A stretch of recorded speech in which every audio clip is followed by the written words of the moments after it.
Guterres told this audience that the world was on the cusp of a new era, one where fossil fuels were running out of road and where the sun was rising on a clean energy age. The money. $2 trillion went into clean energy last year. That's 800 billion more than fossil fuels and up almost 70% in 10 years. A new data released today from the International Renewable Energy Agency shows that solar, not so long ago 4 times the cost of fossil fuels, is now 41% cheaper. Offshore wind, 53%. And over 90% of new renewables worldwide produced electricity for less than the cheapest new fossil fuel alternative. This is not just a shift in power, this is a shift in possibility. Siding with the release of a special report titled Seizing the Moment of Opportunity, which highlights the benefits and actions needed to accelerate a just transition globally.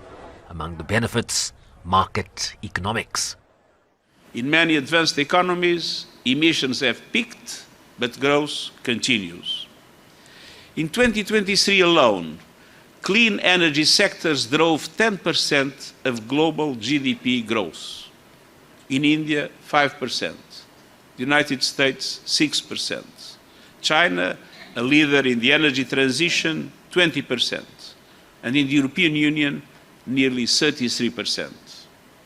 And clean energy sector jobs now outnumber fossil fuel jobs, employing almost 35 million people worldwide.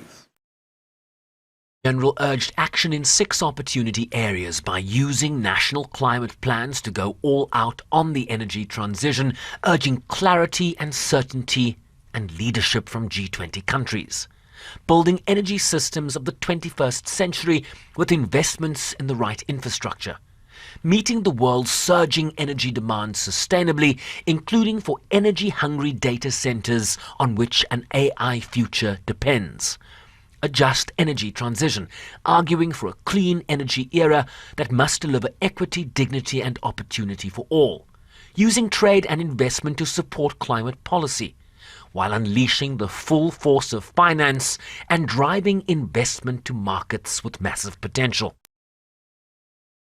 To 60% of the world's best solar resources, but it received just 2% of global clean energy investments last year.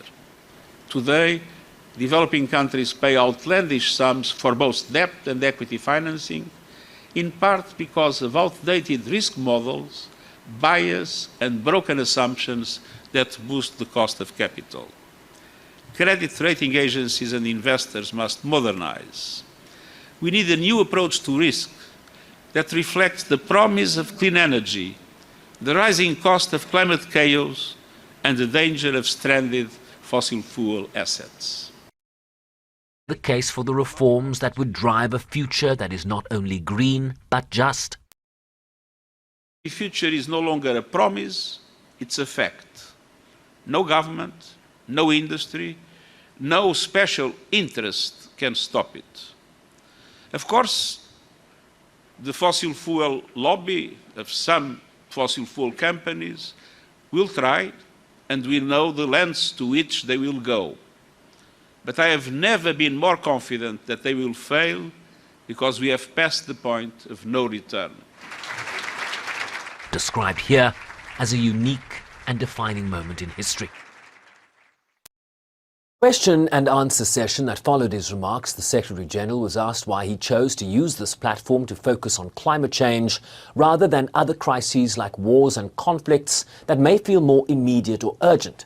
His response was that this was the right moment for a new offensive in bringing the urgency of climate change to the global public, as governments now take decisions that will determine their national climate plans, or NDCs, that are to be presented at the UN Climate Change Conference, or COP30, in Brazil in November this year, in an effort to ensure that those NDCs have the right measures to make COP30 the success this planet needs it to be. Shervin Bryce, SABC News, New York.